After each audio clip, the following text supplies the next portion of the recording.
Hey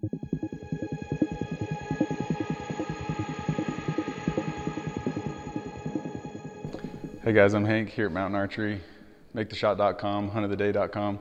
Here to talk to you about the new for 2019 Hoyt bows. We just got a few in today. They got 5 new bows in the line. They got the Hoyt RX3, Hoyt RX3 Ultra, and a Hoyt RX Turbo. I'll tell you what, my first impressions are really good of this bow. They got all new riser design. They've done some work on the balance of this bow. I was actually really surprised. I pulled this out and shot it. 70-pound bow, and I thought it was a 60-pound bow.